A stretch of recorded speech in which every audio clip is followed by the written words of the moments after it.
1. అందుకు యెహోవా ఫరోకు, నేను చేయబోవుచున్న దానిని నీవు నిశ్చయముగా చూచెదవు. బలమైన హస్తము చేత అతడు వారిని పోనిచ్చును. బలమైన హస్తము చేతనే అతడు తన దేశములో నుండి వారిని తోలివేయునని మోషేతో అనెను. 2. మరియు దేవుడు మోషేతో ఇట్లనెను, నేనే యెహోవాను. 3. నేను సర్వశక్తిగల దేవుడను పేరున అబ్రాహాము, ఇస్సాకు, యాకోబులకు ప్రత్యక్షమైతిని కాని యెహోవాను నా నామమున నేను వారికి తెలియబడలేదు. 4. మరియు వారు పరవాసము చేసిన దేశ మగు కనాను దేశమును వారికిచ్చుటకు నా నిబంధనను వారితో స్థిరపరచితిని. 5. ఐగుప్తీయులు దాసత్వమునకు లోపరిచియున్న ఇశ్రాయేలీయుల మూలుగును విని నా నిబంధనను జ్ఞాపకము చేసుకుని ఉన్నాను. 6. కాబట్టి నీవు ఇశ్రాయేలీయులతో ఈలాగు చెప్పుము, నేనే యెహోవాను. నేను ఐగుప్తీయులు మోయించు బరువుల క్రింద నుండి మిమ్మును వెలుపలికి రప్పించి వారి దాసత్వములో నుండి మిమ్మును విడిపించి నా బాహువు చాపి గొప్ప తీర్పులు తీర్చి మిమ్మును విడిపించి 7. మిమ్మును నాకు ప్రజలగా చేర్చుకొని మీకు దేవుడనై యుందును. అప్పుడు ఐగుప్తీయుల బరువు క్రింద నుండి మిమ్మును వెలుపలికి రప్పించిన మీ దేవుడనైన యెహోవాను నేనే అని మీరు తెలిసికొందురు. 8. నేను అబ్రాహాము, ఇస్సాకు, యాకోబులకు ఇచ్చెదనని చెయ్యి ఎత్తి ప్రమాణము చేసిన దేశములోనికి మిమ్మును రప్పించి దాని మీకు స్వాస్థ్యముగా ఇచ్చెదను. నేను యెహోవానని చెప్పుమనగా. 9. మోషే ఇశ్రాయేలీయులతో అలాగు చెప్పెను. అయితే వారు మనోవ్యాకులమును బట్టియు కఠిన దాసత్వమును బట్టియు మోషే మాట వినరైరి. 10. మరియు యెహోవా మోషేతో, నీవు లోపలికి వెళ్ళి 11.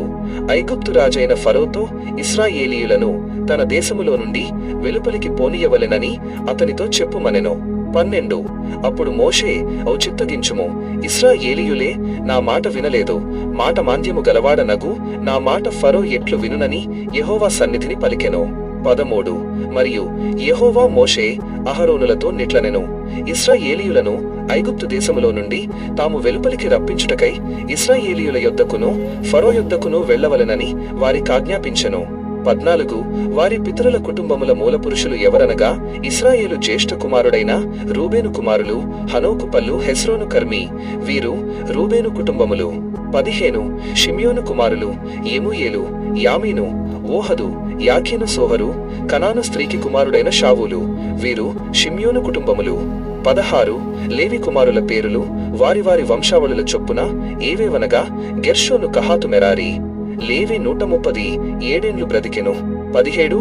గెర్షోను కుమారులు వారి వారి వంశావళుల చొప్పున లిబ్నీ, షిమి. 18. కహాతు కుమారులు అమ్రాము, ఇస్హారు, హెబ్రోను, ఉజ్జీయేలు. కహాతు 133 బ్రతికెను. 19. మెరారి కుమారులు మహలిమూషి, వీరు తమ తమ వంశావళుల చొప్పున లేవి కుటుంబములు. 20. అమ్రాము తన మేనత్తయైన యోకెబెదును పెండ్లి చేసుకొనెను. ఆమె అతనికి అహరోనును, మోషేను కనెను. అమ్రాము 137 బ్రతికెను. 21. ఇస్హారు కుమారులు కోరహు, నెపెగు, జిఖ్రీ. 22. ఉజ్జీయేలు కుమారులు మిషాయేలు, ఎల్సాఫాను, సిత్రి. 23. అహరోను అమ్మీమనాదాబు కుమార్తెయు నయస్సోను సహోదరియునైన ఎలీషెబను పెండ్లి చేసుకొనెను. ఆమె అతనికి నాదాబును, అబీహును, ఎలియాజరును, ఈతామారును కనెను.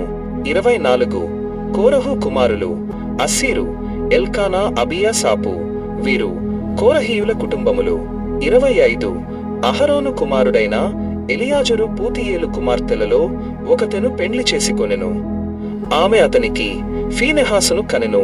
వీరు తమ తమ కుటుంబముల చొప్పున లేవీయుల పితరుల మూల పురుషులు. 26. ఇశ్రాయేలీయులను వారి సేనల చొప్పున ఐగుప్తు దేశములో నుండి వెలుపలికి రప్పించుడని యెహోవా ఆజ్ఞాపించిన అహరోను, మోషేలు వీరు. 27. ఇశ్రాయేలీయులను ఐగుప్తులో నుండి వెలుపలికి రప్పించవలెనని ఐగుప్తు రాజైన ఫరోతో మాటలాడిన వారు వీరు. ఆ మోషే, అహరోనులు వీరే. 28. ఐగుప్తు దేశములో యెహోవా మోషేతో మాటలాడిన దినమున. 29. యెహోవా, నేను యెహోవాను, నేను నీతో చెప్పునది యావత్తు నీవు ఐగుప్తు రాజైన ఫరోతో పలుకుమని మోషేతో చెప్పగా. 30. మోషే, ఔచిత్తగించుము, నేను మాట మాంద్యము గలవాడను, ఫరో నా మాట ఎట్లు వినునని యెహోవా సన్నిధిని పలికెను.